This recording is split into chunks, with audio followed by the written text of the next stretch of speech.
the Agile brand.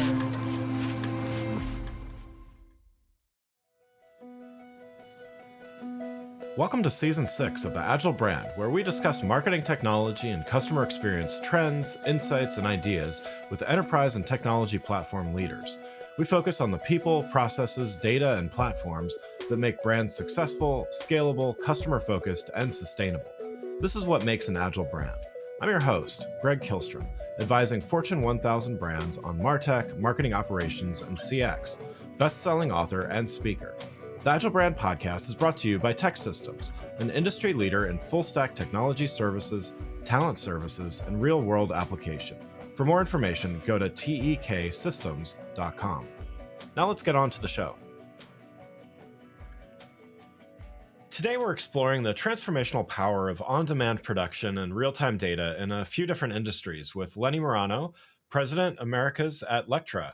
We're going to discuss how these technologies are revolutionizing the fashion, automotive, and furniture sectors by enabling brands to respond rapidly to consumer demands. Lenny, welcome to the show. Greg, thanks for having me on. Yeah, looking forward to talking about this with you. Before we get started, though, why don't you introduce yourself and tell us a little bit about your role at Lectra? Sure. So I'm president of the Americas for Lectra, which means I'm responsible for all commercial operations in North and South America. That includes sales, customer success, which is field service, consumables and parts, our customer success teams, our call centers. So that all falls under me. I joined Lectra in 2021, actually through the acquisition of Gerber Technology, where I had spent the prior 7 years in various commercial roles, from product management up to being their global chief commercial officer. So 10 total years in the business. Great. Well, so to get started, and for those that are a little less familiar out there listening, could you start by explaining what exactly do we mean by on-demand production, and why is this becoming such a critical strategy for competitiveness in some of the industries I mentioned, like fashion, automotive, and furniture? Sure. So on-demand production is really producing products after they are ordered. And that's either ordered by the consumer or ordered by the retailer. So when you look at traditional manufacturing models, and you look at, particularly prior to, 2020, where inventories had gone crazy, the traditional manufacturing model was really to kind of build on speculation. So customers would produce products, in mass, ship them to retail outlets or online warehouses throughout the world, and a huge portion of it would just go unsold. So, you would have probably about 30% of what was actually produced get scrapped. So what on-demand production does is it allows the production of the product after it's ordered by the consumer or by the retailer as a method of replenishment. And that allows, our customers to get products to market faster, to have a more sustainable process where they're not destroying material, improve their margins because there's less waste, and in many cases get the consumer a more customized or tailored product to meet their needs.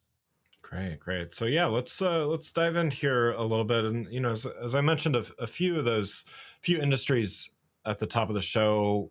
I'm sure we'll touch on some others as well, but fashion, automotive, furniture, some others. How has on-demand production enabled brands in these sectors to do some of the things you touched on just then? Decrease delivery and production times. Maybe if you could share some examples of this transformation in action. Sure. Actually, I could, on the furniture side in particular, I could share it as a consumer because when you look at the furniture market now, it's very much a on-demand model. It used to be where furniture manufacturers would build tons of this large, bulky inventory stored in warehouses. A lot of it would go unsold. But when you look at a lot of the major brands out there in the furniture space, they've gone to virtually all on-demand production. So, going back, really 4 years ago, if you went to go buy a couch tailored to your needs with custom fabric, maybe a specialized frame, it would be 8 to 12 week lead time. You know, recently Yeah. we ordered a custom couch here. I have two young kids and two dogs, so the last couch got destroyed pretty well. But Got the it. lead time on made to order, on demand sofa here in the US was less than 4 weeks. So they've really reduced the lead time by less than half in the furniture space. Yeah. Yeah, if you look in the apparel space, there's in the apparel space, we always carve it up into, fashion and then function.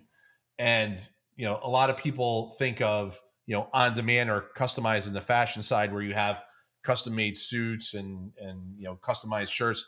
But actually in the functional apparel space, we've seen a huge uptick in on demand manufacturing, particularly in protective wear. So if you look at fire suits, believe it or not, fire suits are all customized based on the different body dimensions of the firefighter. And we have one customer out in Ohio called FireDex that purchased an on-demand system, and yeah, it really just revolutionized their production operation. They were able to increase their capacity by 30%, which allowed them to go and take some market share from their competitors by having that increased capacity. There was a significant material savings. It's about 1%, but when you're spending millions and millions and millions a year on material, and it's your number one cost going into the product that you're making, 1% is a huge savings. It Yeah. eliminated errors by automating the order entry process. We've integrated it with their ERP system. So it's been a real game changer for Firedex. And it's funny, I was actually out there maybe about 2 weeks ago and sat down with the chief operating officer, and he goes, when you sold this machine to me, a few years ago, and you put together the business case and the ROI analysis on the spreadsheet, you know, most of the times those ROI analyses are bogus, right? What you put on a spreadsheet doesn't translate into production. He goes, but the business case that Lectra prepared translated exactly to our production. Actually, we're doing a little bit better than it. So it Wow. was pretty cool to hear that live from them. Yeah, yeah, definitely. And I can definitely speak to, well, I can speak to the opposite of the, it's been a couple decades ago, the story, but I ordered a custom couch and it was kind of like, where in the world is my couch right now for, waiting weeks. It ended up being months or something like that by the time it slowly made its way around the world. So, the idea of getting something in a few weeks would be pretty amazing compared to a situation like that. So, definitely benefits for consumers seem clear. And as you just mentioned, lots of benefits for companies from an ROI standpoint and even just an inventory standpoint. What do brands need to keep in mind?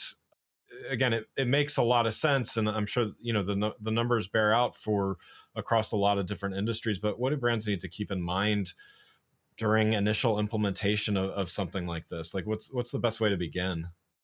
Getting buy-in from your internal stakeholders. There's a whenever you're migrating from doing things the way that you've done it for 30 years, and a lot of these furniture companies and a lot of these apparel companies that we deal with, they've been around for a long time. And you have, the same people that have been doing the same thing the same way for a long time. And there's a major change management piece, within the customer that they need to manage within their team. And I think you do that by really making sure that throughout the organization, they understand the value, at the associate level, the way that the executive team sees it when they go to sign off on the project. Yeah, yeah.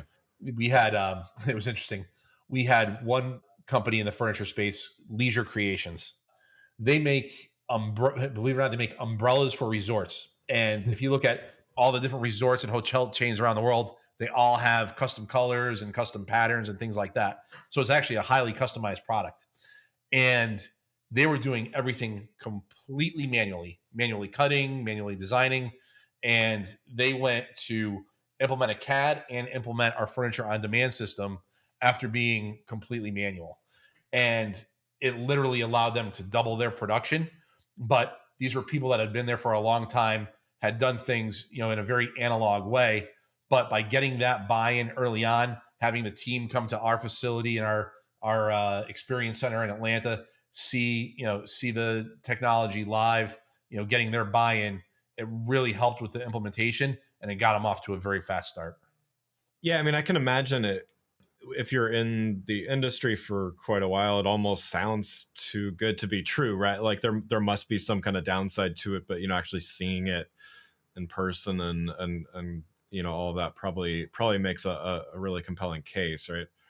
No, it does. And the numbers don't lie. When you Yeah. do benchmarks, and we have our technical sales team walk through case studies, we always use our customers' information. So when you're putting together the case for this type of solution, it's really good that you have, it's really important that you have internal benchmarks that you could share with us, so we know what we're looking to improve on. And when you look at the benchmarks and you look at what we're able to produce, it's generally pretty cut and dry from a efficiency standpoint, from a labor saving standpoint, from a material saving standpoint. It's very, very quantifiable and easy to see. And speaking of benchmarking, so you have some benchmarking solutions specifically for the fashion industry as well, and the kind of an industry that's notorious for it's difficult to kind of understand and keep up with demand, and there's potential waste and things like that as well. That's well documented. So maybe can you explain the benchmarking solutions that Lectra offers there, and how do these tools help brands make sure their shelves are stocked with the right things that consumers really want? Yeah, I mean, one thing about the apparel space is that it's very, very highly competitive, and I think, as we all know, there's been a major shift from brick and mortar to online and Yeah. to e-com. So, when a brand or a retailer used to want to scope out the competition, they would have to go and send people to the competitors' stores and write down what what products they were offering, what colors they were offering, what sizes they were offering, what were the price points, what were the discount strategies.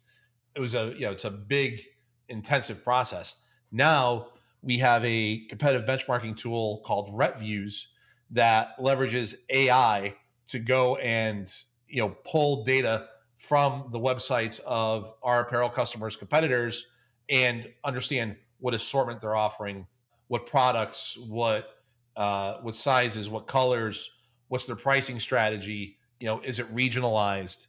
How are they discounting? When are they discounting? And it allows really our customers to make better decisions about their assortment and better decisions about their pricing.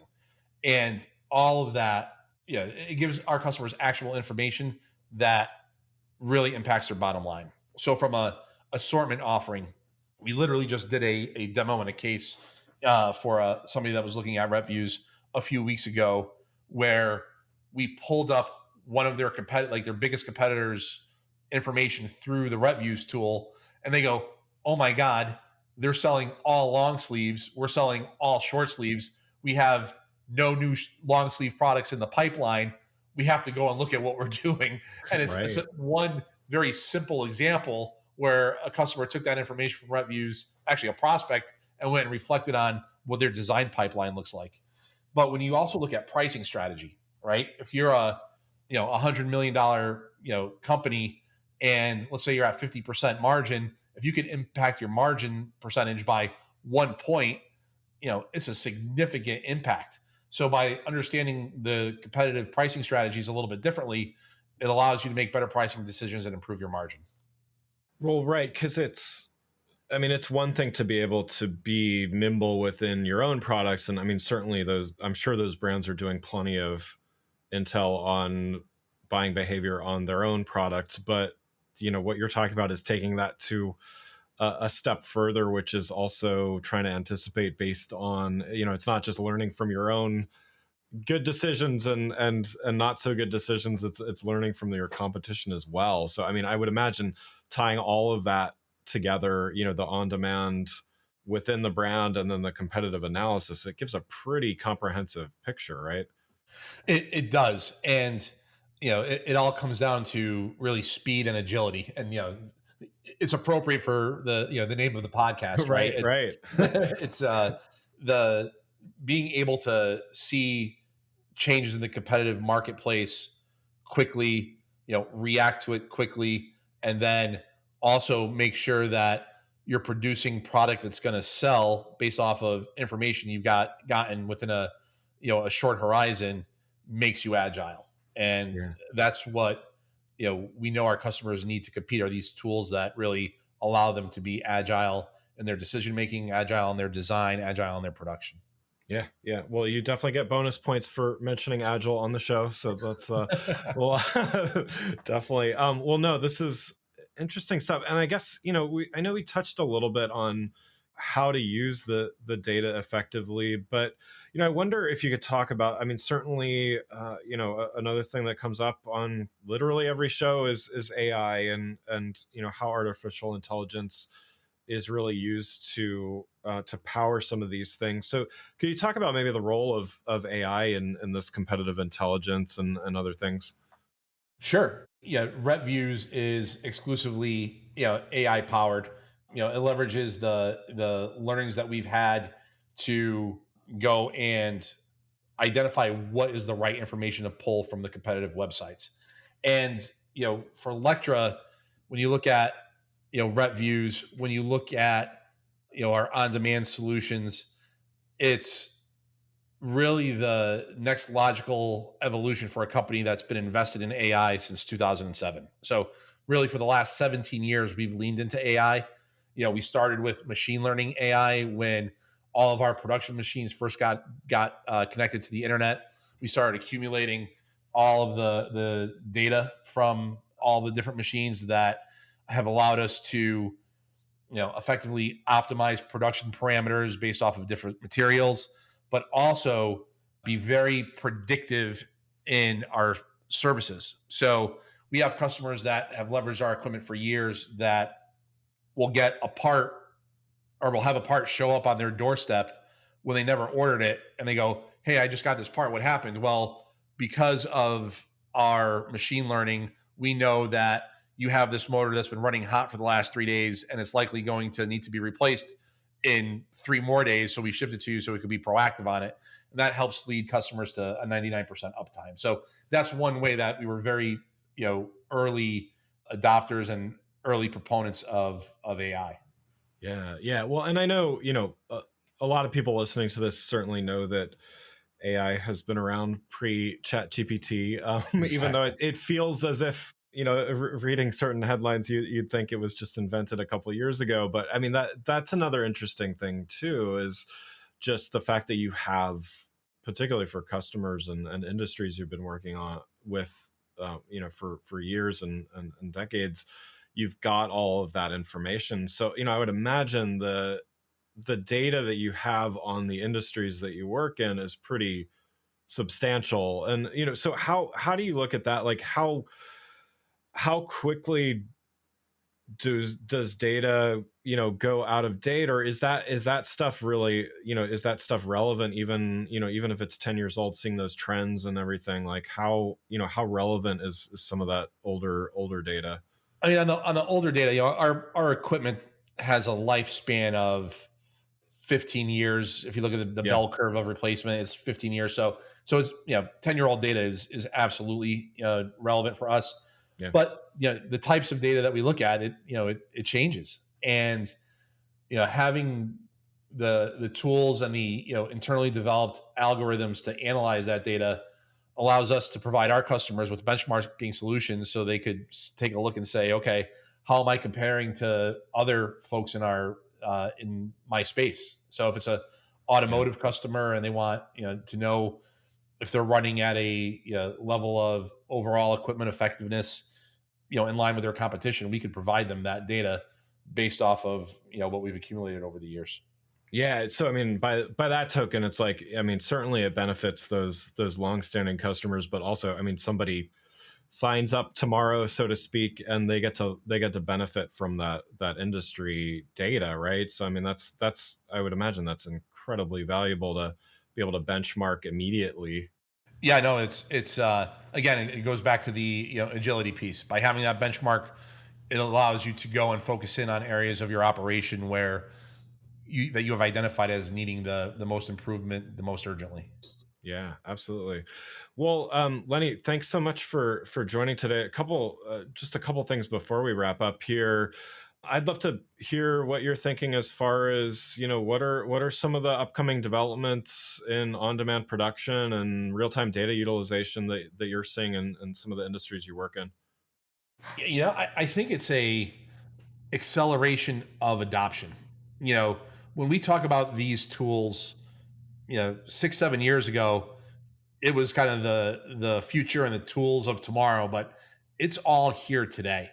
So when I look at the predictions, I think it's going to be about the major players looking at their operations differently, figuring out where to start on leveraging good industry 4.0 best practices, and from a consumer standpoint, that'll translate to more readily available product that suits your needs with shorter lead times at prices that are a lot more attractive.